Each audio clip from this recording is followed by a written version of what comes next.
बोलो जय श्री राम। जय श्री राम। रावण को उपदेश देने वाले 13 जने थे, किसी का भी उपदेश रावण नहीं मानता था।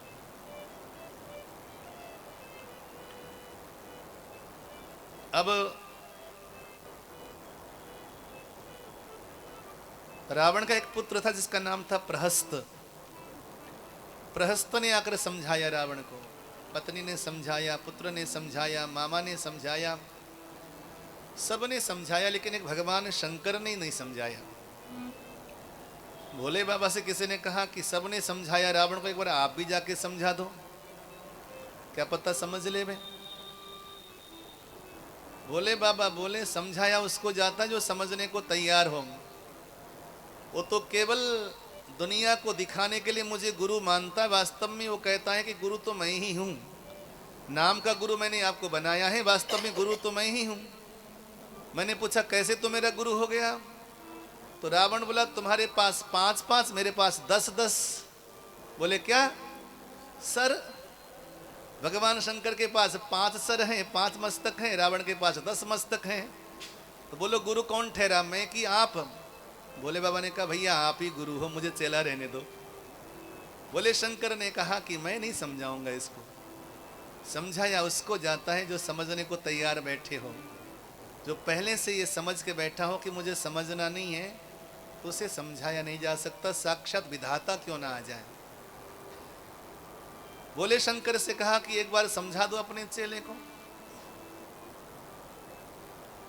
ये ऐसा चेला था, सारी दुनिया को जीतने के बाद सोचा सबको जीत तो लिया, भोले बाबा को नहीं जीता। अब भोले बाबा को कैसे जीतूं मैं? तो दिमाग लगाया, बोले जिस कैलाश में भोले बाबा बैठते हैं जाकर उसी पहाड़ को उखाड़ देता हूं, तो दुनिया कहेगी कि जिस हिमालय में जिस कैलाश में भोले बाबा निवास करते हैं उसको रावण ने उखाड़ दिया, तो ऑटोमेटिक रावण बड़ा हो गया, दुनिया अपने आप मान जाएगी। तो आज रावण गया अपनी श्रेष्ठता सिद्ध करने के लिए, जाकर के कैलाश को उखाड़ दिया बंदे ने। मां पार्वती बोली बाबा ये कैसे हिल रहा है कैलाश आज? भोले बाबा बोले चेला आया हुआ है। चेला कौन? बोले रावण। वो कैलाश पर्वत को उखाड़ करके मेरे से ज्यादा श्रेष्ठ होना चाहता है। तो मैया ने कहा तो क्या करेंगे प्रभु? भोले बाबा ने कहा करना क्या, अभी देखो मैं इसको मजा चखाता हूं। तो बाबा ने थोड़ा सा अंगूठे से कैलाश को इतना दबाया, रावण का पूरा शरीर कैलाश के अंदर दब गया। अब तो इतना दब गया कि रावण वहीं पर मलमूत्र छोड़ने लगा कैलाश में। कभी आप कैलाश यात्रा करने जाएं तो वहां पर रावण सरोवर भी है। एक तो मान सरोवर है, एक रावण सरोवर भी है। जहां पे रावण का मलमूत्र गिरा था वो रावण सरोवर है। उसके दर्शन भी नहीं करने चाहिए, उसका आचमन भी नहीं करना चाहिए, ऐसा कहा जाता है। मलमूत्र छोड़ दिया रावण ने। अब वहां पे रावण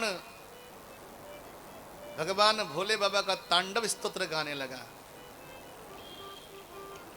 जटाटवी गलज्जल प्रवाह पावित स्थले गले वलंब्यलंबितां भुजंगतुंगमालिकां डमड्डमड्डमड्डमड्डमन्निनादवड्डवर्वयं चकार चण्डताण्डवं तनोतु नः शिवः शिवम्।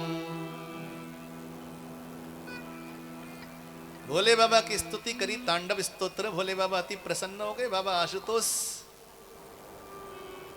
जो भगवान कभी किसी का दोष नहीं देखते, उसी का नाम ही तो शिव है, उसी का नाम राम है। कल मैंने कहा था ना कि बाली इतना पापी शरण में आया और राम जी ने गले से लगा लिया। रावण ने स्तुति करी और गले से लगा लिया। भगवान का ये स्वभाव, आज का पहला सूत्र नोट करना होगा। भगवान कभी यह नहीं देखते कि तुझ में कितने अवगुण हैं। भगवान ये देखते हैं कि ये मेरी शरण में आया है कि नहीं आया है, इसने मेरे से अपना संबंध जोड़ा है कि नहीं जोड़ा है, ये मेरा बना है कि नहीं बना। केवल इतना ही देखते हैं। भगवान ये नहीं देखते जिंदगी भर इसने किया क्या है। सन्मुख होई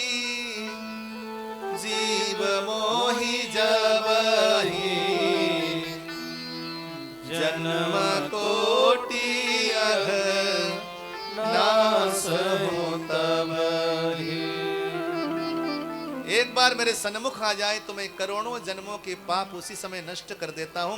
लेकिन आए किस रूप में? बोले मैं तुम्हारा हूँ, ऐसा बोल करके मेरा बन करके आ जाएगा तो मैं उसके करोड़ों जन्मों के पाप नष्ट कर देता हूँ। ये भगवान का बड़ा सुंदर स्वभाव है। तो रावण को सबने समझाया, लेकिन भोले बाबा नहीं गए समझाना। मैं क्यों समझाऊं? समझाया उसको जाए जो समझना चाहता है, जो समझना न चाहे उसे कैसे समझाएं।